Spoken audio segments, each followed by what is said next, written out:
Welcome once again, boys and girls, to the Bass Kayak and Beers podcast on the Paddle and Fin Network. As always, it's your boy Armando. Super excited about this episode today. My special guest is going to be Alex Rod.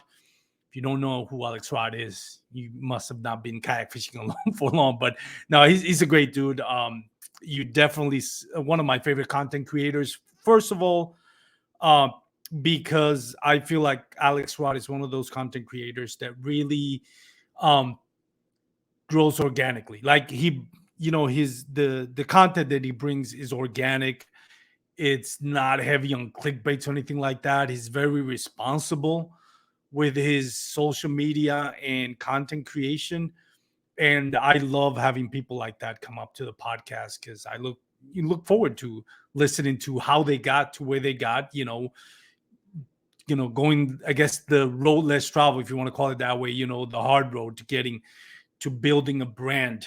And Alex Rod has definitely built the brand, and big congratulations to him. He announced earlier this year that he was retiring from his work as a teacher and focusing now on content creation, which is awesome. We all enjoy this content creation from different content creators.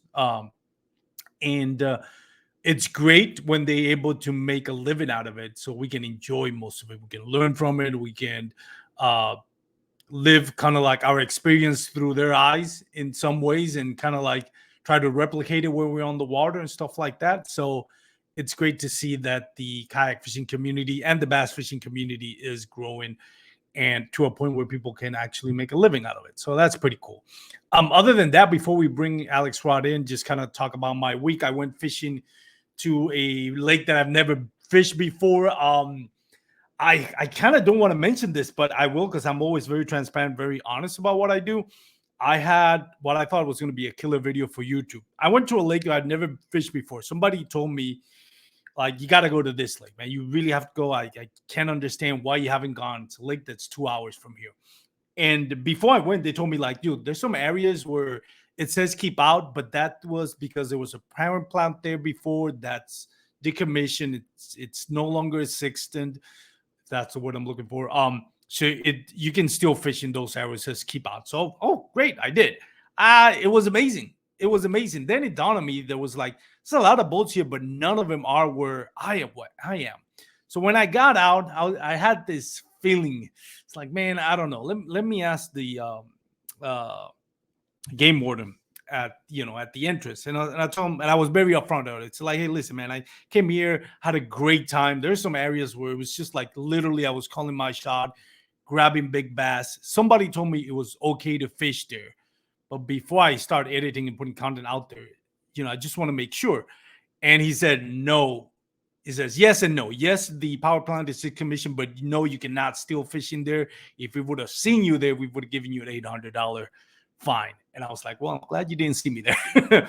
But yeah, they were very nice about it. So all that footage I'm not going to put out on YouTube. I may do some reels with it, but I'm definitely not going to broadcast that, because I was fishing somewhere I shouldn't have gone to fish. I got bad intel. But I was upfront with the game warden about it, and they were cool about it. Just told me, yeah, don't go in there again. But man, oh man, what a great day on the water. But that's it. I'm going on a cruise ship this weekend, so I'm starting to pack in some of my episodes. After that, I got Lake Darnell at the Hobie POS, so I'm trying to get out a bunch of episodes pre-recorded, so I won't miss a week. I usually try to keep in, where like I'll record the week before, a couple of days before, just to get updated on information that's going on, that's relevant to that moment. But this one is going to probably come out 2 or 3 weeks from now. But anyways, let's go to a quick waypoints commercial. Before we do that, thanks to Douglas Outdoors for sponsoring the podcast. Go to check out douglasoutdoors.com. Check out the full lineup of LRS, X-Matrix, and Award Fly fishing rods. I can't speak today. But anyways, quick waypoints commercial, and then we'll have Alex join us. Mr. Alex Rudd, how you doing, man? Good, buddy. How are you? Very good. Thank you so much. I know you're very busy. You're prepping to get on the water tomorrow. I'm sure slay some bass, get some great content out there. So I appreciate you taking the time, man. Hey, listen, man, I run around like a chicken with my head cut off. I love it. If I'm not running around crazy, then it just ain't good enough for me. You know what I mean? Like I'm go. Now, listen, I do have to say the $800 fine thing That's intense. But I think there's some beauty there in the content if you do put it out, because that's a great lesson to be learned in the fact that it's like, hey, look, I made this mistake. Don't go make this mistake yourself. You know what I mean? And like, I think it would be cool to even get the game warden's perspective on it and be like, hey, from your perspective, since I came to you in this situation, how the way that you handle it and everything, I think that's really interesting. I think that's a great learning like point for like young anglers and people, first getting into the sport, that like, those dudes in those green jackets aren't always your enemy. You know what I Yeah. mean? Like everybody views them as your enemy, and a lot of the times they're there to help you as much as they are to give you a ticket. I mean, Yeah. they have to enforce the law, but having to enforce the law also gives them the very unique opportunity of knowing the law very well. And so like that's a great learning opportunity right there. Yeah, I mean, I just didn't want to get all the backlash because I know Yeah. most of my followers are from Texas, so they'll Yeah. they'll see like, wait a minute, you're not supposed to be there. So I was like, Yeah. you know what, I don't want that, but I'm upfront about it. Yeah. It was amazing though. There was like, I was literally calling my shots, man. I would see like a bass just roaming around the corner. Oh, yeah, I'll catch that bass. Boom. It was they were not pressured at all. But Yeah, so you could tell they hadn't. That is through and through proof right there that fish that don't see lures very often are a lot dumber than the ones who do. yeah, definitely. They don't have that life experience. Exactly. Thinking about life experience, man.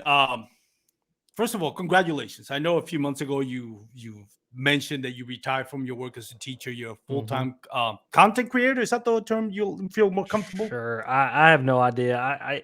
It's hard to explain. It was like today I bought something using my business card, and the guy goes, Alex Rod Fishing LLC. He goes, "Do you fish for a living?" And I was like, yeah, I fish for a living. He goes, well, how do you get into that? And I was like, well, there's a lot of different avenues, but the avenue I took was making YouTube videos and podcasts and things. But now, oftentimes when people ask me, like, what do you do? I always say I'm an angler, YouTuber, podcaster, and whatever other label that you need to put on me to make sure that the bills get paid. And so I just do it, man. I mean, I do a little bit of everything. I don't know what my title is, but it's cool. You know what I mean? I'm very thankful every day that I get to get up and do exactly what I want to in life. You know what I mean? It was kind of cool today because today was more of a laid back day where I get to edit and hang around the house and go with my wife to her hair appointment and just do whatever Alex wants to do. And then tomorrow I get to go fishing. And so, yeah, man, it's cool. Now, I've heard you talked about, your life now as a full-time angler. But I have to ask you, is it everything that we all dream it is? Absolutely. Yeah. I mean, like, dude, here's my thing. I I had this conversation with Mr. Ben Nowak earlier. There's so many people that get up every day in all positions in life and all different aspects of life and all different facets of life. People who are millionaires and people who are zeroaires. You know what I mean? And anybody and everybody can have a ho-hum perspective on what life is. But every day that I get up, that even when I was a teacher, every day when I get up, that I can breathe, that I live in the country that I do, and the fact that I'm 6 foot in the ground dead, and the fact that I'm not fighting cancer, the fact that I'm not starving to death, is a day that I'm thankful to be alive. You know what I mean? And like, I want that to be my message to everybody, that yes, getting to fish every day is the coolest thing ever. Like, it is everything that you think that it is. But the way that I got to that position was just understanding that every day that I get is a gift, and that, the 16 hours or the 12 hours or however long I'm awake, I need to treat every one of those hours as what it is, as a gift, and like optimize every one of those hours. And now, speaking of that, when you say you got to where you are, how did you get to where you are? And, obviously we can spend more than 24 hours talking about this, but we're not. Absolutely. But, Yeah. kind of like the condensed version of how you got to where you are today as far as Alex Rod Fishing LLC. Yeah, right. That's funny. That's funny to hear someone else say that. So it started probably 7-8 years ago. I started a YouTube channel for fun. And I didn't know fishing YouTube was a thing. I had no idea who fishing YouTubers were. And really, my perspective on it was, I was a kid, and I still am. I'm into motocross. Like, I love watching like freestyle motocross and like, you know, the big air jumps and all that kind of stuff. And, you know, back when I was a kid, I remember my dad buying me like these VHS tapes of guys like Travis Pastrana and, you know, all, you know, guys like Twitch and all those dudes that are out there in the desert doing backflips off of sand dunes and putting rock music to it, you know. And I'm like a punk rock grunge kind of guy from a long ways back, and it's kind of what I grew up on. And so those two kind of cultures melted together in that fact that, you know, there's these dudes, they're counterculture to everything else. They're out in the desert doing backflips on motorcycles and all that and putting rock music over it. Well, I love fishing, and I've always loved fishing. You know, I've been fishing since before I even knew what fishing was. My first, you know, core memories are fishing related. Yeah. And I thought, man, I want to make bass fishing cool like the motocross guys are cool.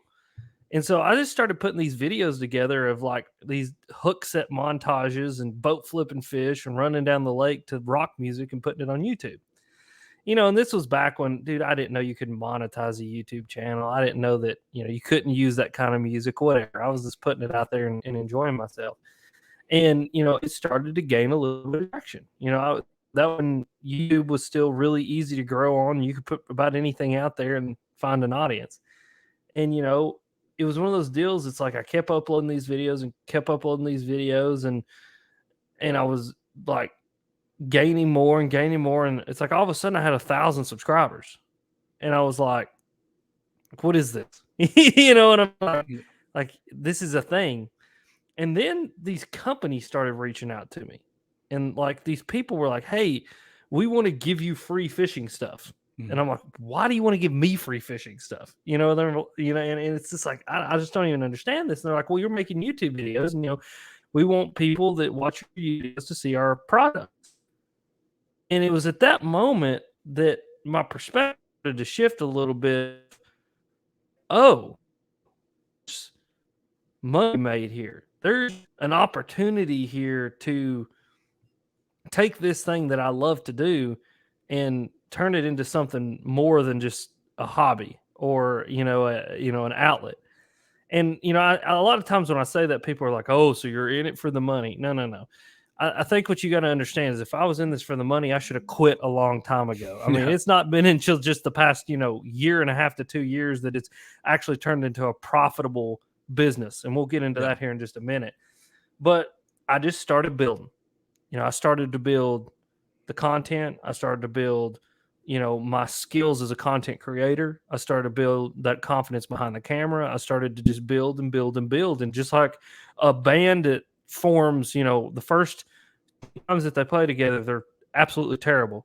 But then, you know, the next thing they know, they're playing the local bars, and then they're playing the local, you know, like, you know, stages, and then they're playing like the theaters, and then they're playing stadiums. I mean, it's been the same thing for me. And, you know, not to say that I'm like a band playing stadiums, but it's just been that building, that slow progression to get where I'm at.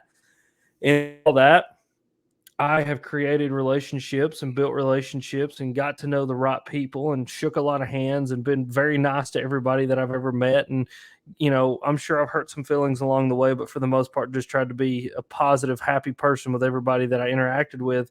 And it's allowed me to build relationships and build a business and build a you know, an Alex Rod Fishing community that has allowed me to monetize it in a way that I get to not have to go to have a normal job. Like, I get to have a really cool job. And I treat it like that, like it's a business. You know what I mean? This is my small business. I'm no different than a guy who owns a lawn care company or a plumber or an electrician or whatever it is. You know, I'm just my own person building my own business, trying to make it in the world. And it's just a really cool way that I get to do it. You know what I mean?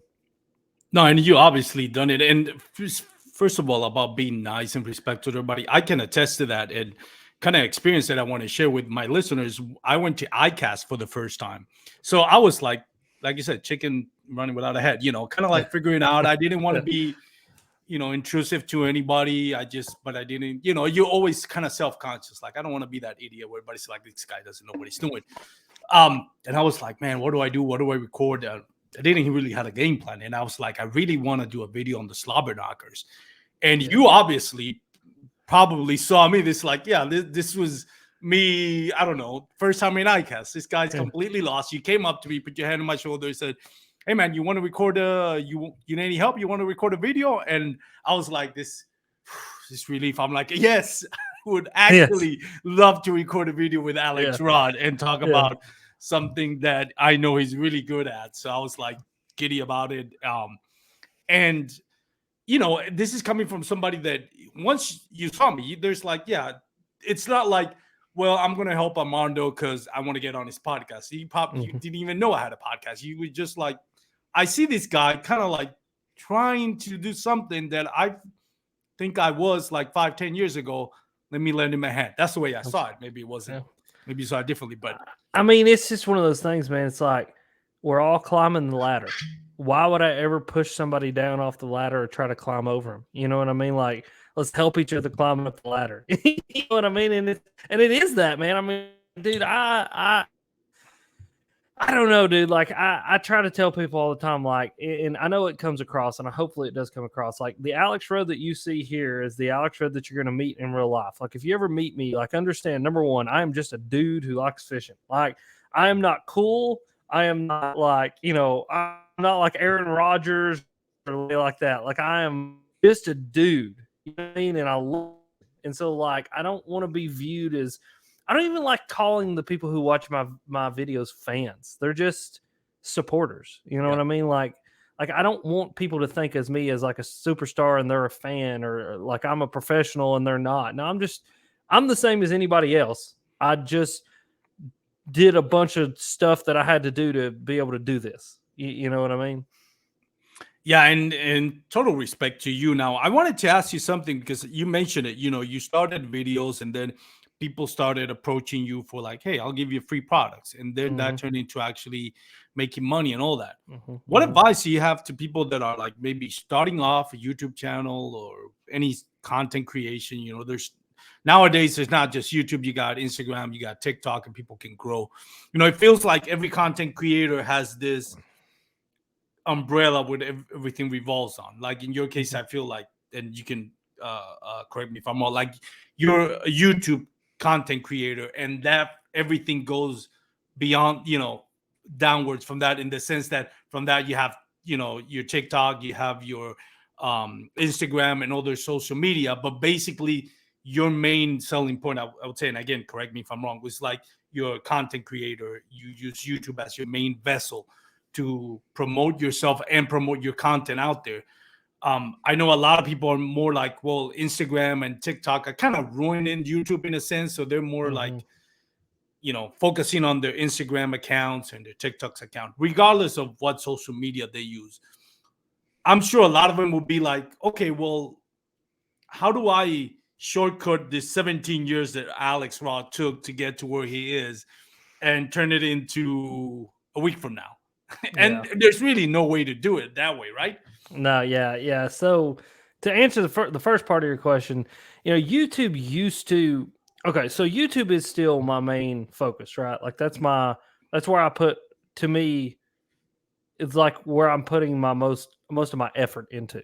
You know what I mean? Like nowadays it's more of an effort scale, and less of hey, what's the main selling point. My effort scale, definitely the most effort goes to YouTube, but my entire social media, you know, catalog, we'll use that word. It's not exactly the right word I probably want to use, but the entire social media empire, quote unquote, my little empire that I built, everything is as valuable as the other thing. And the reason I say that is because in today's climate, as far as social media goes, you have to be very diversified in what you do to make sure that you are valuable in the long run. You know what I mean? Because everything has value. Like every platform has its own inherent value, and it's just figuring out how to monetize each one of those platforms in the best that you possibly can to make sure that you're building a brand and a business that's going to be able to support a lifestyle, right? And then to answer the second part of your question, yeah, no, there's no way to get around work. Got to work hard. I mean, that's just plain simple fact about it. I mean, I'll tell anybody, and I think so many people look past this point and they don't want to hear this point, and it comes to like, you know, they just block me out when I say this. I worked 80 plus hours a week for 6+ years to get to the point to where Alex Rod Fishing was my main gig. Like, no joke. I was going to college, mowing yards, doing YouTube until I graduated college. And then I taught for 4 years. Oh no, 5 years. My 5th year was a teacher, was last year. I taught for 5 years, and I would work 40 plus hours a week at the school as a teacher, doing all the teacher stuff that you have to do, plus grading papers, plus writing lesson plans, plus parent teacher conferences, plus all the stuff, so it really works out to 50 hours, 60 hours a week. And then I would come home, I'd kiss Bethany on the lips, and then I would sit down and I would start working on YouTube. And I would work YouTube, and I would work deals, and I would work, my platforms and make content and all that. Literally another 40 plus hours a week in the evenings, and not go to bed till 1, 2, 3 o'clock in the morning sometimes, so that I could get content out. And like, there is no gaming the system. There is no, getting around it to make it your full-time gig. And there's a lot of guys out there on YouTube that figure out a little something, and then they repeat that video over and over and over again, and they gain 100,000 subscribers and start making $3,000-$4,000 a month within a year or two. You can figure that out. Good for you. But like, for 90 the people who try it, it's just everything else not the way that it works. So yeah, there's no getting around the work. There's definitely zero way to get around just, The Rock said it best, Dwayne "The Rock" Johnson. He said, "I'm going to be the hardest working mother in the room." And I was like, yeah, bro, that's what you got to be. Like, full of people in the room, and you got to think, I'm going to every single person here, and I'm going to do it in a smarter way, in a better way than they've ever done it, because that's the only way that I'm going to get ahead. And that's just the perspective. I think that could be with anything in life. It doesn't matter if you're trying to start a YouTube channel, if you're trying to play football, if you're trying to, go to college, if you're trying to be an electrician. I mean, whatever it is, if you're going to dig ditches, like, that's me. If I'm going to dig a ditch, I'm going to dig a ditch better than anybody's ever dug a ditch, because I'm just going to outwork everybody else, So that's kind of that. And then as far as like monetizing it, man, I think the biggest thing, and I always tell people this, don't get into it for the money. Let the money come to you. Yep. You know what I mean? Like, do what you love. And I think that's the biggest thing with me is I don't have 500,000 subscribers. I have 50. I'm about to roll over to 50. I got 27,000 followers on Instagram. I've got a growing successful, which is amazing. Get 15, 20,000 downloads a month thing. I mean, it's just absolutely incredible. The thing is I could have more if I would have to top, and I didn't. I put out the content that I love. Like, I love what I do. There's nothing that I put on YouTube that I ever go, oh, man, I had to make this video to get views. No, I just put out the video, get views or not, regardless of, what it does. Like, I love what I put out, and I love what I do. And I think that's the biggest thing is, like, you want to make a living doing this. First of all, remember that it's going to take a lot of hard work, and that it's probably not going to happen unless you're willing to work for it. But number two, don't try to do the things just to make the money. Do what you love and let the money do, because there's not everybody out there. There's an amount of money in the system that you can carve out for yourself, but you better love what you do, because if you don't, then you're going to just be just like you were at your 40-hour-a-week job, miserable, making just enough money to get by and just doing what you have to do to make money. That's not what I want to do. I want to be able to do exactly what I want and love every second of it and get to make money. Yeah, that's an interesting point and something to always kind of remember. I was, speaking of that, kind of like a story that I learned in iCast. I met a content creator in iCast that I have followed him. And we got into talking about, content creation, be responsible and all that. He says, we just had to drop one of our biggest influencers, and one of the biggest influencers when it comes to fishing. And I asked him, really, what happened? And it turned out to be a content creator. I'm not going to say the names. I'm not here to blast anybody, but a content creator that I've watched some of the YouTube channels. And I thought, man, this is just unapologetic clickbait, like so heavy on the click. It wasn't even trying to hide it. And I was like, yeah, it's not for me. And not that I blocked them, but I put that thing on YouTube. It's like, yeah, don't suggest this. channel anymore because I was like, yeah, this is not what I want to watch. Because you get sucked into clickbaits, and I was like, I don't want to support that. Then so it turns out is like, yeah, so that person lost all their sponsors. I'm like, what happened? He says he grabbed a sea turtle that was laying eggs, put it, grabbed it, all the eggs fell out, all the eggs broke, and not only did he did that, but he was stupid enough to upload it, thinking he was gonna get likes on it, and he's out. Like he lost every single content creator. I haven't seen the video. I'm just going by what the person told me. That's why I don't want to say names, because I don't know. I trust in this person, but I haven't seen the video, so I can't attest to it. Yeah. But the point is, it's like, yes, when you are so involved in trying to get likes and reactions, and all you're doing is clickbait, you kind of forget to have common sense at the end of the day, because common sense would have told you, do not touch a sea turtle that is just laying eggs. Second of all, do not post it. Yeah. And I think that's the thing is, I actually was listening to Joe Rogan the other day, and he was talking about audience capture, and it's a new thing that some psychologists came up with. But anyway, it's a new thing within the social media world, and it's where a person gets so psychologically charged and has their ego stroked so much by likes and positive comments and views and money coming in, that their total like psychology down to like the root of who they are is molded by success on social media. And it's like, man, I'll tell you right now, I could never imagine a scenario where that would be me.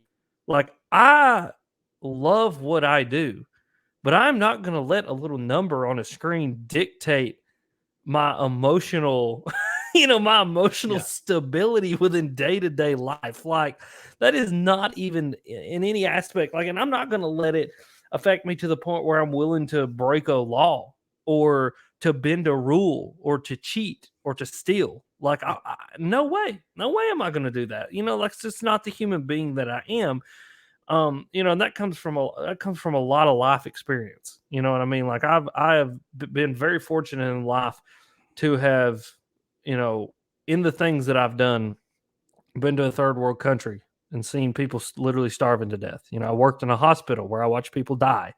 I have a dad who's diagnosed with cancer that, has had to deal with his mortality. You know what I mean? And so I have been shaped by that into the man that I am today. And so I'm very fortunate in that fact that I have that perspective, and not everybody does. You know what I mean? And I don't think it's to that person's, their own fault a lot of times. I think it's just that they don't have a broad set of life experiences that lets them have the mental fortitude and capacity to look at something and go, hey, maybe it isn't the best decision for me to make, do something bad just to get views. It's like Jake Paul or whichever one uploaded the video of the guy hanging. Yeah. I mean, dude, and I legitimately think that it was just, he was so captured up in his own success and getting the likes and getting the views and seeing the positive, not positive reaction, but just the positive, the plus in views, that he really truly thought that was a good idea. When really in reality, no, it's just you're so captured up by what people think of you that you're willing to bend to that, and that's one thing I love Gary Vee, because Gary Vee is he is got some strong opinions, some that I agree with, some that I don't, but a lot of what he says is very, very smart, and it's very, very right on when he's talking about, like, just don't give don't give an F about what anybody thinks of you. You know what I mean? Just like, do you. You know what I mean? Like, there should be 4 or 5 people in your life that you care what they think about. Your mom, dad, your spouse, siblings, and like your best friend in the whole world. Other than that, do you. You know what I mean? Do you, and just be yourself, because yourself is all that you can be. And that's like the literal most unique thing that you can do is be yourself, Yeah. No, that's a good point. And to that, I would add, be yourself as long as yourself is a good person. Like, I've had that conversation with other people where like, oh, I'm just being myself. Well, yourself is kind of being a D-bag right now. Not you personally, but it's like, yes, I agree with that. Being yourself, but at the same time, I think there's, and I'll go back to the first podcast I listened from you. It was and I don't know if you remember, I don't think it was your first podcast, but it was the first one I listened to. And it talked about an event on, and I'll be vague here because I don't want to bring up stuff from the past from other people, but somebody was quote unquote cheating by bending a board on a national tournament. Oh yeah. And I remember that podcast, and the first thing you said was cheaters. And I'm like, I'm gonna like this podcast because I think this guy is not gonna, it's not gonna sugarcoat anything. But at the same time, you were respectful, right? And that's one thing about it. You can have your opinion, you can be yourself, but that still should be being respectful to anybody. Now, there are times like that episode I go back to where you have to be honest about it. For a lot of times, this is you serve the community, right? You serve the kayak, or in this case, you do boat and you do kayak. So you kind of serve both. You kind of serve the bass fishing community by entertaining them. And a lot of times you do gonna have to have an opinion because they're gonna be polarizing subjects. And you're gonna say, hey, this is where I stand on this. Especially when you have that big following, people are gonna be wondering, like, where does Alex Rod stand on this? And I think it's great. If I had that debate with other podcasters, like I feel as a podcaster, once you start getting people to not follow you, but you say like respect your opinion and listen to your opinion, it's healthy to let them know where you stand on things, but at the same time, do it, with respect. Well, I think you do it in a way where you're not married to your ideas. Exactly. You know what I mean? Like it's another Joe Rogan thing I've heard him saying. It's a beautiful statement. There's a lot of things that I've had very strong opinions on that I have opinions, but I'm not married to it. Like if someone comes to me and says, hey, here is 5 reasons why you shouldn't believe that, and here's like 6, like data points that back that up, then I'll go, okay, cool. Like you've shifted my opinion. You know what I mean? Like there's so many things in life like that. I could name 500. You know what I mean? That's like, I've believed one way, but then now I believe in a different way. I mean, there's very few things in life that I'm like to completely that you're not going to change my mind on. You know what I mean?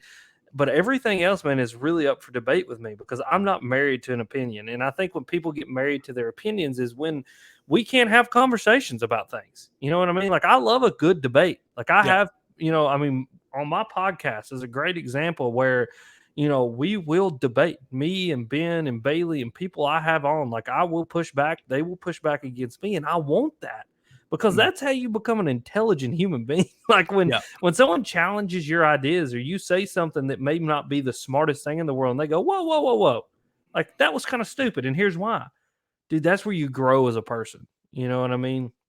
And I tell people all the time, like I've listened to a whole podcast with people that I totally disagree with everything that they say because I want to hear what they have to say, though. I may disagree with it, but I want to hear what they have to say because then you really understand why you disagree with them, or you have a perspective change and you go, hey, maybe that person isn't evil and they may not be bad.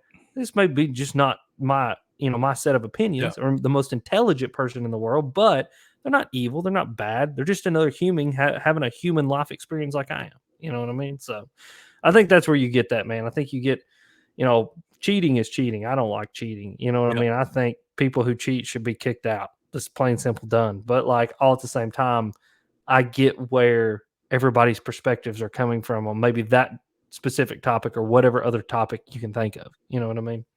Yeah, that's a good point because I think, especially when it comes to kayak fishing or fishing in general, it's okay to have different opinions. I think when you draw the line, it's like I may have a different opinion, but I'm not going to insult you over it. Exactly. I'm not going to question your character or about it. And it's good to know. Like I think there's like you said, there are times where people think that's the stupidest thing I've ever heard, but I'm interested to see how you got into it. Like you got into that opinion, and a lot of times it's like, yeah, it's kind of what I thought, but a lot of times it's like, I see how you got to that point, but I still don't agree with it. Or sometimes, you're like, God damn it, he's person's right. I'm wrong. I should probably adjust my point of view on that one. And a good example of that, actually, I'm kind of glad you brought it up. I'm laughing at this because when I started watching your channel, I know you had, and again, correct me if I'm wrong, you had, this is so funny, at least to me, you had Old Town giving you a PDL 10. And I was like, Yeah. oh, cool. And Yeah. then you went on a couple of episodes where you kind of like threw jabs at Hobie. And I had just bought a Hobie, and I'm like, Yeah. I'm about to follow this Alex Rod dude because he's making fun of Hobies, and I love my Hobie. And I just Yeah. spent $2,500, and then I'm insulted, Yeah. not really insulted. Yeah. And then I saw that you got a Hobie. I'm like, oh.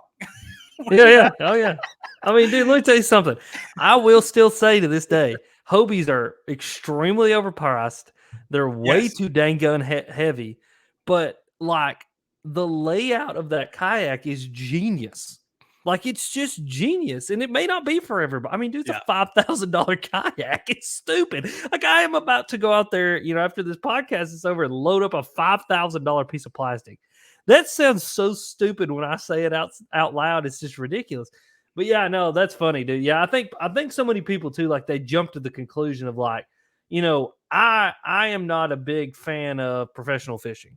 And I think a lot of people realize that. If you keep up with Alex Rudd, you're going to realize that to me, the system of tournament fishing and the culture of tournament fishing and professional tournament fishing is just kind of silly to me. And that doesn't mean that I don't respect the anglers. Yeah. It doesn't mean that I don't respect the individual humans.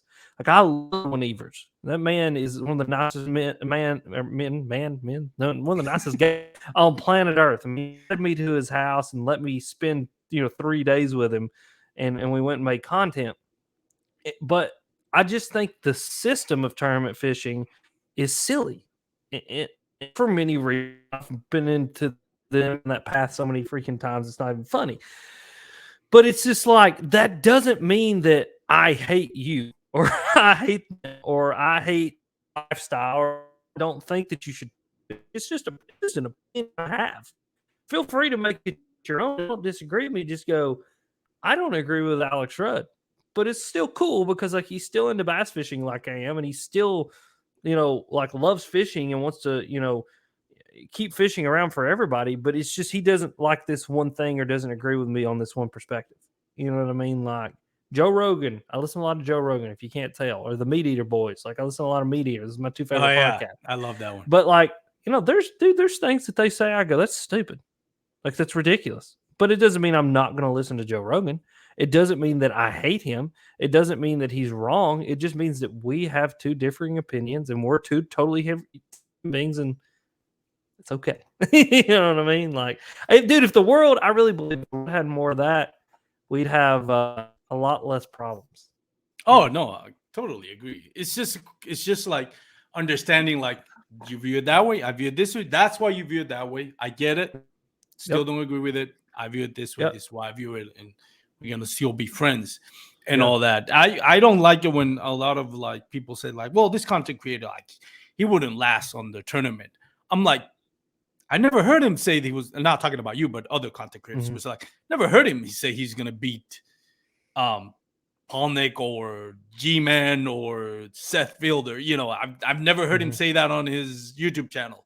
Like, you have to understand, everything has its place. One is an entertainer, one is a tournament angler. That's like thinking that John Cobb Van Damme is actually the best martial artist in the world, which is not. Yeah. One is an actor. The other one is actually a professional martial art artist. Yeah. I mean, that's I always say that I think people need to understand too that like my motivations for what I do and my life goals are on a completely different. I mean, they're in a completely different universe than say a professional angler. Like, we'll take Brendan Polnick, for example. My goal this year for my life was not to win Angler of the Year, but that was Brandon Polnick's goal. And he accomplished his goals. He was a badass at accomplishing his goals. He set a goal and accomplished a goal. He did whatever it took to accomplish that goal, and he worked his ass off. Not my goal. Not even in the same ballpark of what I want to do. But guess what? Doesn't mean either one of us are any less valuable than the other. Yeah. It just means that we have two totally different mindsets and goal sets, and we're two totally different human beings operating in a similar space.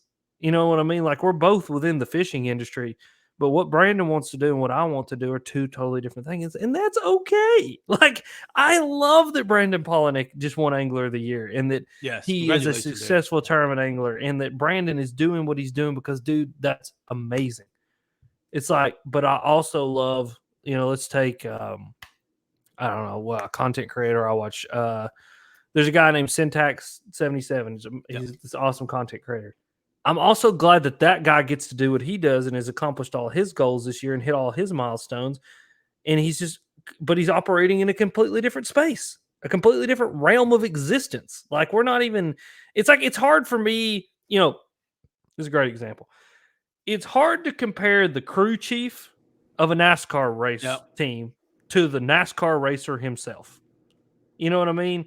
Like, yeah, they may be working in the similar space, and they may be working on similar things, and it may be in the general same vicinity as what's going on, but the goal of each one of those people is completely different, while all the same being similar.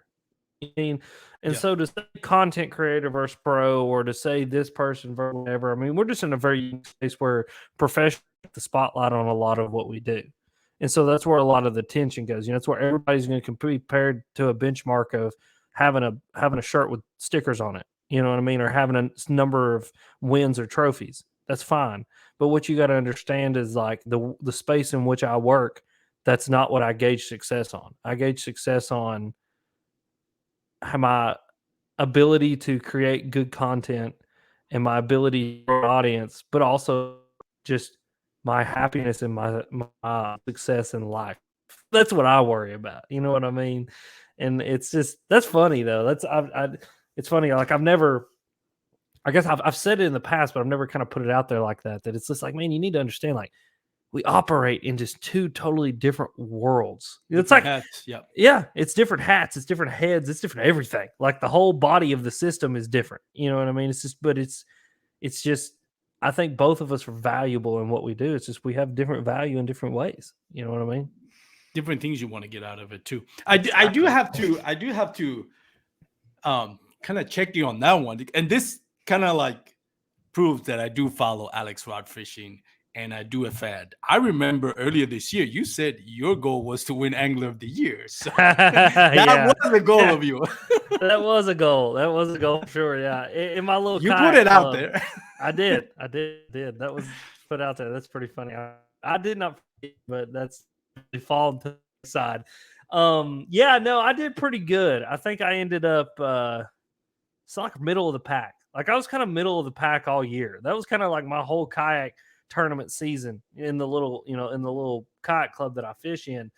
But yeah, I don't know. I was middle of the pack all year, and then ended up middle of the pack. What happened was I got busy. I went out of town for like 3 different tournaments and didn't fish through 3 different tournaments. I don't know. It's been a tough year. We've got I got the last tournament of the year was last weekend. I got that video coming out this week. And then the weekend of my birthday, which is the 17th, September 17th, is our classic for our little kayak series. And I qualified for the classic.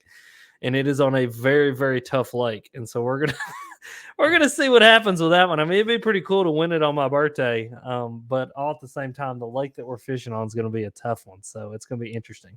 Well, now that you put it out there, what are you turning, like 29? Oh, yeah, I'm gonna be 29. Yeah. 29, really? Yeah. I hit the nail on the head right there. I'm almost the old dirty 30, son. I gotta get 29 first. How do you try to keep up with the ever-changing landscape? Like, we know, like, when looking back at, because, and again, going back to what your kind of job title is, which is create content and all that. You got YouTube. Years past, you had like MySpace, you had stuff like Snapchat, they're gone.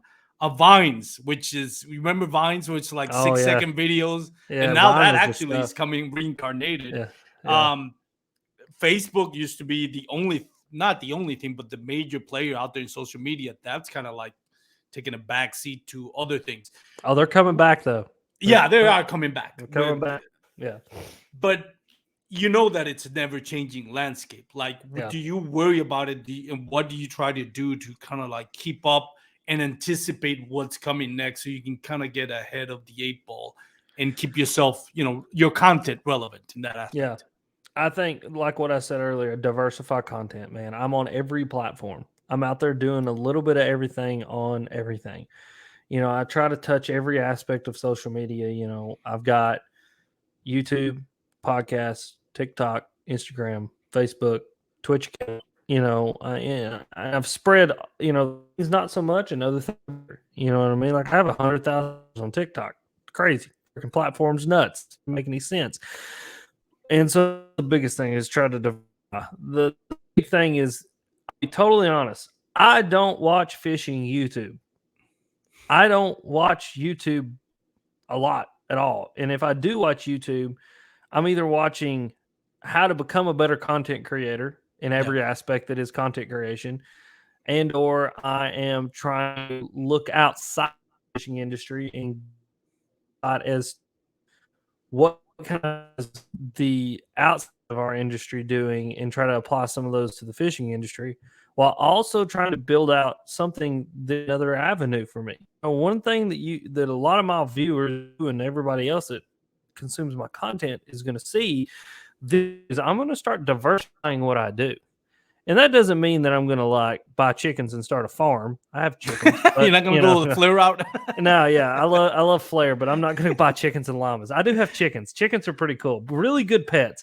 I say everybody, if you got the room for them, have you some egg laying chickens. They're really, really good pets. They're awesome. But anyway, what I am going to start doing is just kind of like doing, I love fishing.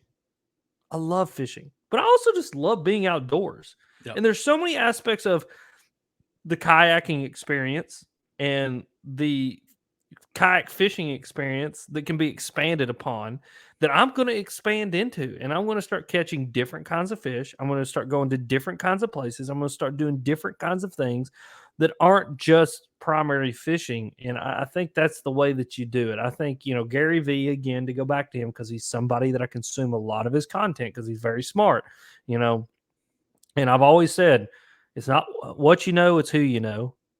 Always be a lifelong learner. And so those are two things that I've always hung on to. You know what I mean? And being a lifelong learner means always having your ears open and always listening to what other people are saying. And Gary said the other day, he said that the diversification of content is going to be the future of content creation. No. You have to diversify. I mean, you can't just be a fishing YouTuber anymore. You can't just be an, NFL fantasy football draft pick guy anymore or whatever. Like, you have to do that and then some. You have to diversify and then some. You know what I mean? Like, and I'm not saying that, go out and like do a coffee video one day and a fishing video the next, but maybe do a fishing video and then do a hiking and a fishing video. And then do a kayak fishing video and then do a boat fishing video. You know what I mean? Like, diversify what you're doing. And I think that's the way that I try to stay with it. You know what I mean? Is the current YouTube space loves pigeonholes and niches. And I called it about 2 years ago. I believe it's the first time I started talking about it. And I would love to find the clip where I said it. I said, what we're going to see is a bottleneck down into niche on YouTube. Yeah. It's happened. And what you're seeing a YouTube space where it loves informational style videos. Dudes sitting in their garages talking about baits, talking about how to fish baits, and talking about different tips, tricks, and techniques. And I used to be heavy on that. And I just don't enjoy that anymore. And so I don't make a whole lot of it. Doesn't mean I don't want to teach. I just want to teach while I'm actually in the act of being on the water. You know what I mean? Instead of showing a bait. And that's what YouTube loves right now. But I think what we're going to see in mark this right now, 49 minutes and 19 seconds into this podcast, I think here in a couple years, we're going to see a broadening again where it's going to be very advantageous for you to be a super niche, but to have a broad, aspect of different things. And so we'll see. I called the bottleneck down based on what I've seen, and I think I'm going to call this broadening back out. And I think the best way to stay ahead of that is just, again, be you, do you, make the content that you love, and I think amazing things can happen. I think that's very true. I think you hit the nail on the head. And it's interesting because when I started doing the podcast and all that, and kind of like dipping my toes into social media, a lot of the consensus was like, don't stray away from what you do because you're gonna upset your followers. If your followers come, for example, in this case, kayak fishing, then and if you put something out there that's not kayak fishing, they're not gonna like it. And the people that are gonna come in are gonna say, well, wait a minute, what is this? This is kayak fishing. But fast forward like 2 years since I remember that. It's what you say. If it's become what you just said, niche within a niche within a niche, which like people are just kind of like, yeah, it's because I think it is because the attraction is not the content but the persona itself. Like once I think people come up and say, you're Alex Rod, I'm interested to see what Alex Rod is doing. It doesn't really matter what Alex Rod is doing as long as it's entertaining. Yes. And I think that's what it is. And I think a lot of people are starting to get that and others are not. And I personally trying to get that myself. It's not when you're building a brand, you have to be not you have to, but one of the ways to go about it to able to diversify and find different niches is you're the brand. Your face is the brand of it.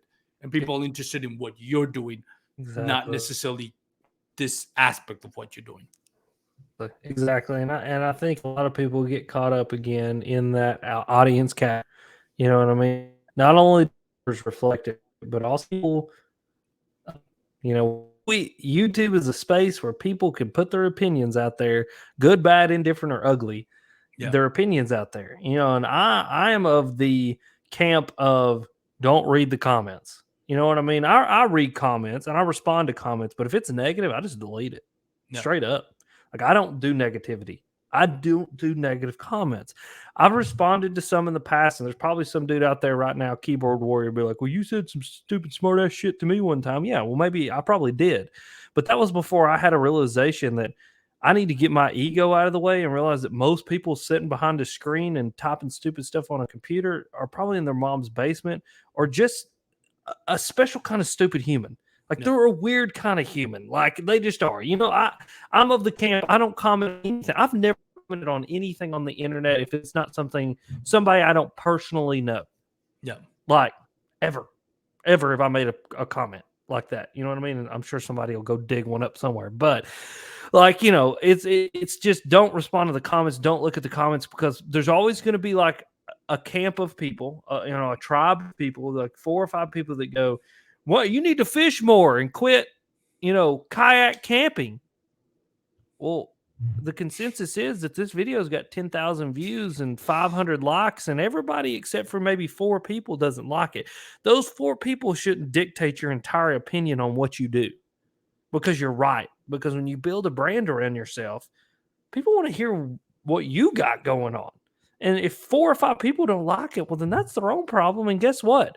It's as easy as just unsubscribing and going on to the next thing. There has been so many things. There's phases. Everybody goes through phases in life. And I went through a phase for a while where I've never really left the phase, but I had to separate myself away from the phase a little bit because it's very expensive. Firearms. I love guns. I got a lot of guns. I love guns. Got a lot of ammunition. It's great. You know what I mean? But it's like, all at the same time, it's like, I went through a phase where I was very heavy into gun YouTube and watching guys build out AR-15s and doing all that kind of stuff. I've kind of backed away from that because it's just not something I'm into as heavy now as I was in the past. And so, like, I think what you got to realize is that YouTube, social media content creation, everything in life has seasons. It has ebbs. It has flows.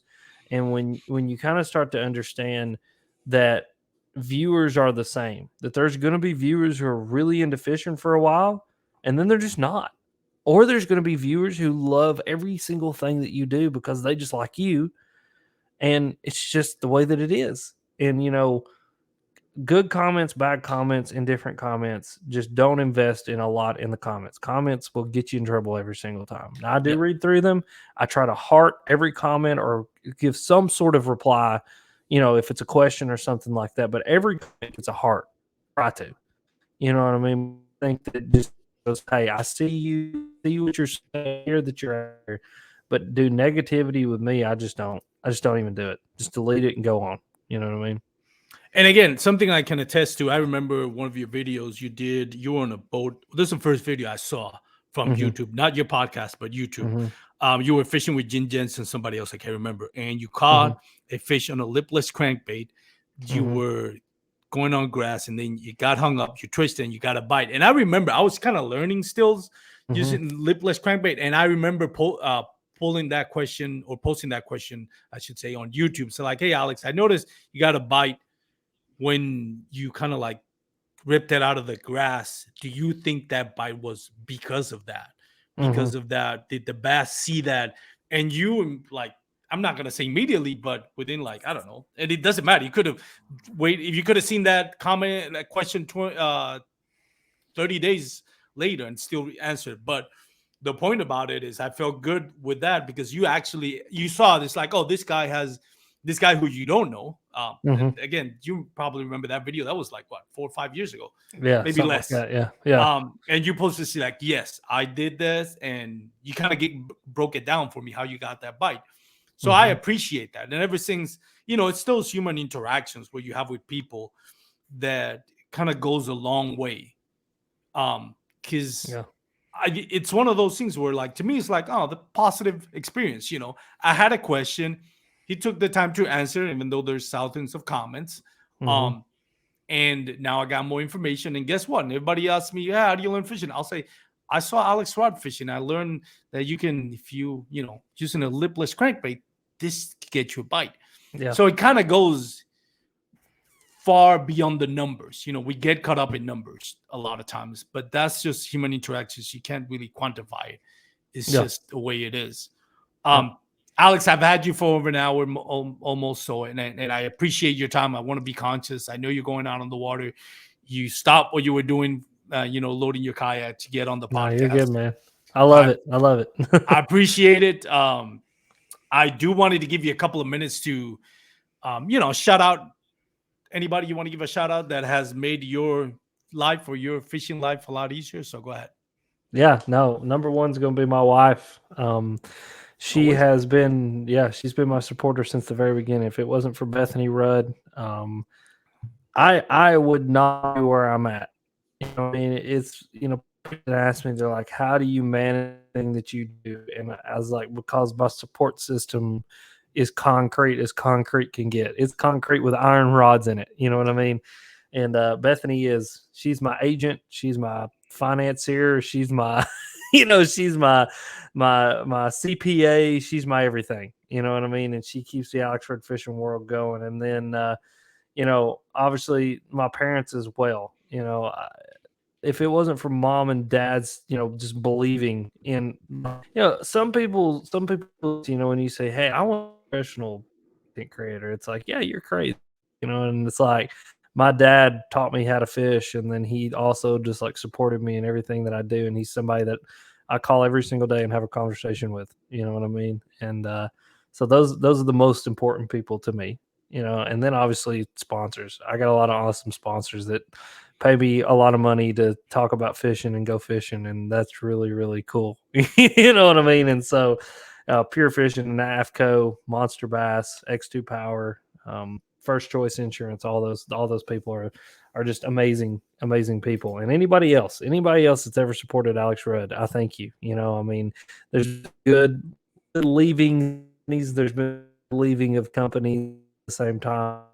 Everyone's helped as a stepping stone or a step along the way. And so I got to thank all those people. And then, dude, you, man, I mean, people like you, like everything, in my opinion, dude, I mean, where I put my name out there and get to talk positive, and anything that nets me more than zero is 100% worth my time. And so you inviting me on this podcast, dude, it's huge. And people supporting me and supporting me enough that they want to have me on their podcast and have a conversation, dude, Like I appreciate you more than I think you know. You know what I mean? And I hope everybody hears that. I appreciate them. Uh, I don't invest in comments a lot, but I do see positive comments, and I do hear what you're saying, and I do appreciate people more than I think that they'll ever understand. And if anybody ever sees me out and they want to talk to me, come over, shake my hand, because I want to meet you more than you want to meet me. I can promise you that, because I just think it's so awesome when I get to put a name with a name with a face with a and get to know people. So that's the people I want to. No, definitely. And again, I can attest by meeting you in person. In you have one of the most contagious smile. I still wanted to ask you, are you able to actually see when you're smiling? Because I know you have the biggest smile. You can't. It's like, how do you see when he's You smiling? get the little squinty eyes, don't it? Yeah, I can see. I can see. Maybe not too well, but they're definitely there. Bethany always tells me that when I smile, I definitely smile with my eyes. You know what I mean? I get them going. But yeah, I sort of can see. Maybe not. I don't know. Like, I just don't even notice. I just smile. So I have to consciously think about whether I can see well or not when I smile from now. You got me thinking now, man. Now I'm gonna be smiling and be like, can I see well right now? It is a very contagious smile. And if for those out there listening, if you ever really want to get into kayak, into the fishing industry, you might just want to get to learn how to fish, and that's fine. You don't need to get into fishing industry. But one thing I can tell you about Alex Rod, seeing him on iCast, answering dumb questions from idiots like myself, going up to him like for 8 hours standing. I really, if you want to make it in this industry, you have to put in the work.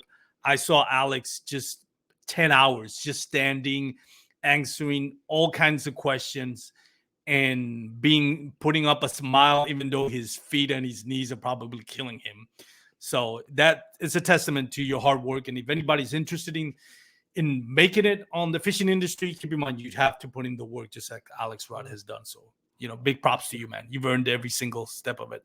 I appreciate it, brother. I appreciate it. I really do, man. It's always cool to hear it, and it's always cool to hear someone else see that the work was put in. And so I do appreciate it. And I'm just glad that I've made enough. Hopefully this reaches somebody and this gives a kickstart to get going, because you can do it.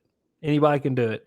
Whatever you want to do, you can 100% do it. We live in the greatest time to be alive right now, where if you want to be an underwater basket weaver, start making YouTube videos about it. Like, you would be it's a niche right there.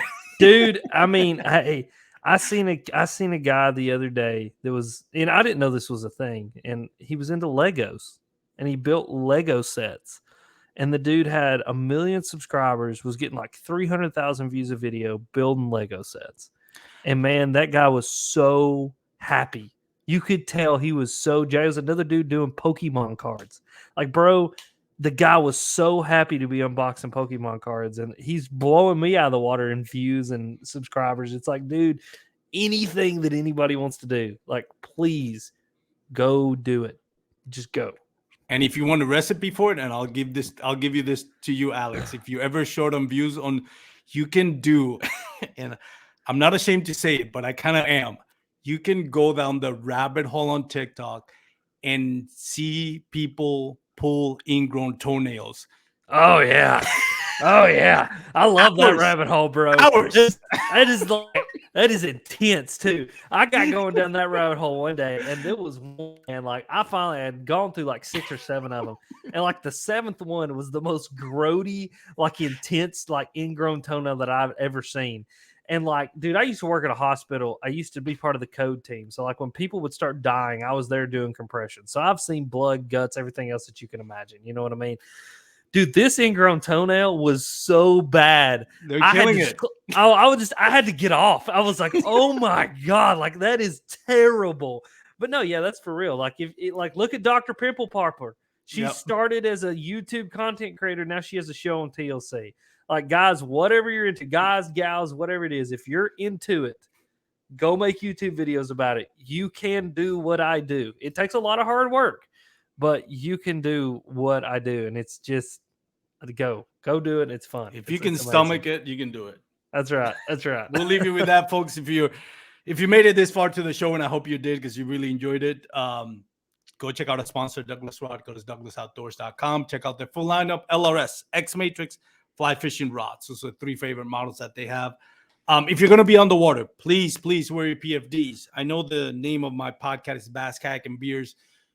I remind you again, if you're going to have a few beers, any alcoholic drinks while you're out there fishing or kayak fishing, please be responsible and make sure you make it back to your loved ones.